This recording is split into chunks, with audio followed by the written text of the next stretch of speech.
बिस्मिल्लाहिर्रहमानिर्रहीम। अस्सलाम वालेकुम डियर स्टूडेंट, मेरा नाम खालिद जान अफरीदी है और एक बार फिर मैं आपके सामने ऑटोकैड के एक नए क्लास में मैं मौजूद हूँ। तो आइए चलते हैं कंप्यूटर की तरफ और आज के टॉपिक को एक्सप्लोर करते हैं।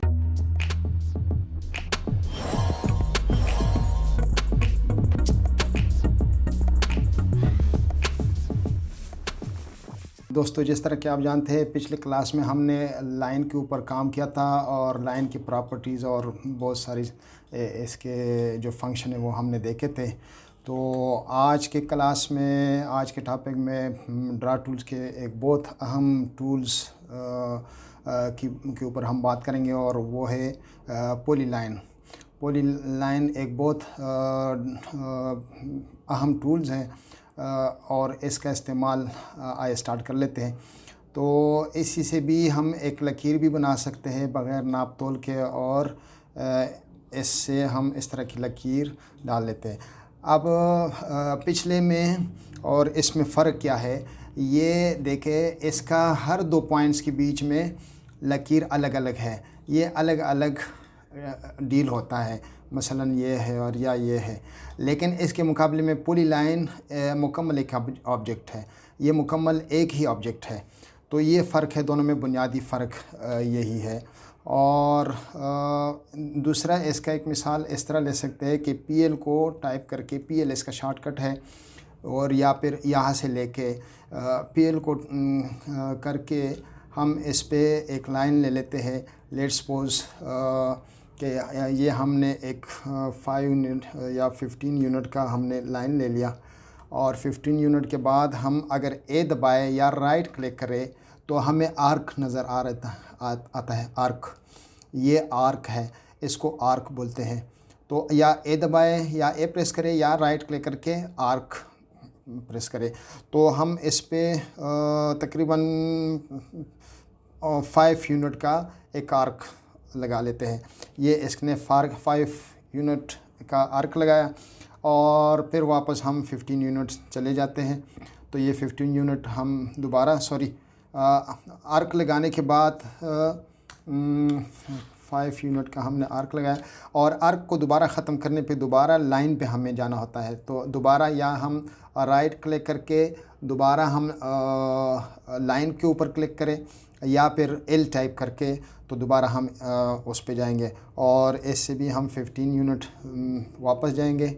और सॉरी, पिछले में हम अच्छा, और इस पे फिर हम एक आर्क दोबारा बना लेते हैं। A प्रेस किया हमने, A टाइप किया और ये आर्क दोबारा आ गया। तो 5 यूनिट का पिछला हमने बना दिया था और ये एक और हमने बना दिया और इस वक्त हम दोबारा L टाइप करके हम उसमें चले जाते हैं लाइन में दोबारा, और ये हो गया एक इसका। अब ये एक मुकम्मल एक यूनिट है, ये देखें, ये मुकम्मल एक यूनिट हो गया। और अगर हम इसको, ये हमारे पास एक मुकम्मल एक यूनिट आ गया।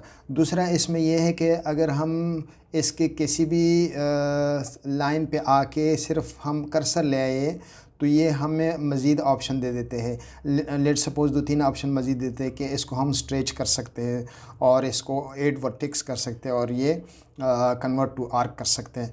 तो चलिए इसको भी देख लेते हैं। इसके लिए मैं ले लूँगा एक और कमांड, पॉलीलाइन से ही ले लेते हैं कि लेट सपोज़ इस तरफ भी हम 15 चले गए और एंटर किया और फिर डाउनवर्ड हम 5 आ गए और फिर एंटर किया और फिर 15 और फिर अच्छा, अगर इस स्टेज पे मैं अगर सिर्फ C को प्रेस करूं और अगर मज़ीद आपने आगे पीछे नहीं जाना तो ये फिर इसको क्लोज़ कर देगा। ये ले मैंने C को प्रेस करने से ही इसको क्लोज़ करवा दिया। अब वर्टेक्स को हम समझने के लिए इस तरह करते हैं कि लेट सपोज़ इस पे हम कर्सर लाते हुए क्लिक वगैरह नहीं करते, इस पे आकर ही हमारे पास 3 ऑप्शन आते हैं। ये स्ट्रेच है, तो स्ट्रेच के ऊपर अगर मैं आ जाता हूँ, स्ट्रेच का मतलब ये है कि इसको छोटा या बड़ा करना है, इसके सिर्फ वो पार्टिकुलर साइड को। लेट सपोज मैं इसको स्ट्रेच कर लेता हूँ तो ये देखे, अब मैं इसको मज़ीद कहता हूँ कि इसको या कम करे या ज़्यादा करे। अगर मैं इसको राइट पे ले जाता हूँ और मैं बैक साइड पे उसको कम करना चाहता हूँ तो फिर मुझे माइनस डालना पड़ेगा। लेट्स सपोज कि मैं इसको 5 यूनिट -5 अगर करता हूँ तो ये कम हो जाएगा। और अगर मैं इसको स्ट्रेच करके 10 यूनिट दोबारा डालता हूँ तो फिर इसको इतना ही कर देगा। और इसमें मज़ीद अगर मैं इसको बढ़ाऊँगा तो ये मज़ीद इसमें मेरे मुताबिक जितना मैं चाहूँगा तो इसमें 2 यूनिट्स में मज़ीद आगे कर लेता हूँ। दूसरा ये है कि इस पर अगर दोबारा मैं ले आऊँ और फिर एड वर्टेक्स का मतलब ये है कि इसमें कोई कॉर्नर डाल देना। ये देखें, इसमें इसने एक कॉर्नर डाला और अब कॉर्नर को मैं कहता हूँ कि इसको 3 यूनिट मज़ीद आगे ले जाए। ये वो 3 यूनिट भी हो सकता है कि 3 फीट भी हो सकता है, 3 मीटर भी हो सकता है, तो ये डिपेंड कर लेते हैं। लेकिन इस वक्त हमारी यूनिट सेटिंग जो है ना वो डेसिमल में है, तो इसलिए मैं यूनिट का इसी तरह ये अगर इसमें मैं ले आऊँगा और वर्टेक्स बढ़ा दूँगा तो एक वर्टेक्स मुझे इधर बढ़ा देगा। अब डिपेंड कर लेता है कि मैं इसको कहाँ ले जाना चाहता हूँ, तो ये किसी भी जगह में इसका वर्टेक्स डाल सकता हूँ। तीसरा इसमें लेट्स सपोज कि मैं इसी को ही मैं कन्वर्ट करना चाहता हूँ आर्क में, तो ये मुझे आर्क में चेंज कर देगा जिस तरह कि आपने पिछला देखा। अब आर्क पे डिपेंड कर लेता है कि आपने कितना इसको आगे ले जाना है। मैं फ़र्ज़ करें 2 यूनिट ही इसको कह देता हूँ और यहाँ पर मैं एक लेट्स सपोज एक वर्टेक्स डालता हूँ और फिर इसको मैं इधर इस साइड पे एक आर्क ऐड कर लेता हूँ। तो अब ये आर्क जितना मैं चाहता हूँ तो इतना ये आर्क अब डिपेंड करता है कि हम काम करना क्या करना चाहते हैं। और यहाँ पे भी यही है कि इसको कुछ भी हम डायमेंशन दे सकते हैं और उस पर हम इसकी वैल्यूज़ को कम या ज़्यादा कर सकते हैं। तो ये पॉलीलाइन हमारे बड़े काम का है और काम पे ही इस्तेमाल होगा। और किसी भी जगह ये आर्क को भी एंटर और इसको भी हम लेट्स सपोज मैं इसको कहता हूँ कि 45 डिग्री पे इसको कर दे, तो ये मुझे ऐसे ले जाएगा। और फिर मैं एल टाइप करता हूँ और मैं कहता हूँ कि 3 यूनिट नीचे आप चले जाए, तो ये इस तरह इसका वो काम करेगा।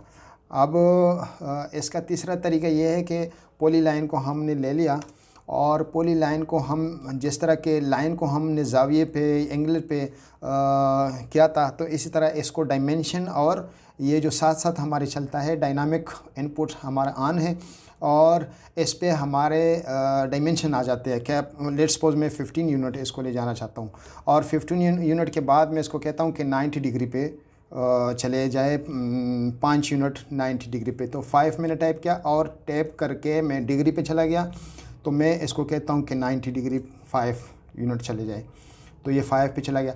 अब लेट्स सपोज मैं इसको कहता हूँ कि आप राइट पे 5 यूनिट जाके लेकिन मुझे 45 पे ले जाए, तो ये मैंने 5 टाइप किया और फिर मैंने टैप कर दिया, मैं डिग्री पे चला गया।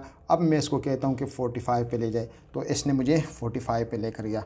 तो ये इसका एक वो है, ज़ाविये के साथ भी इस्तेमाल कर सकते हैं और ये मुख्तलिफ़ जगहों पे इसका मुख्तलिफ़ इस्तेमाल है। ये बहुत काम का टूल्स है और इंशाल्लाह ताला इसको मज़ीद भी इस्तेमाल करते रहेंगे।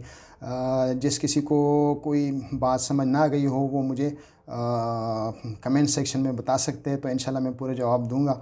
और अगर समझ आ गए तो इसको बार बार प्रैक्टिस करें, इसमें मज़ीद आगे जाने की कोशिश करें। तो नेक्स्ट क्लास के लिए इजाज़त, अल्लाह हाफ़िज़।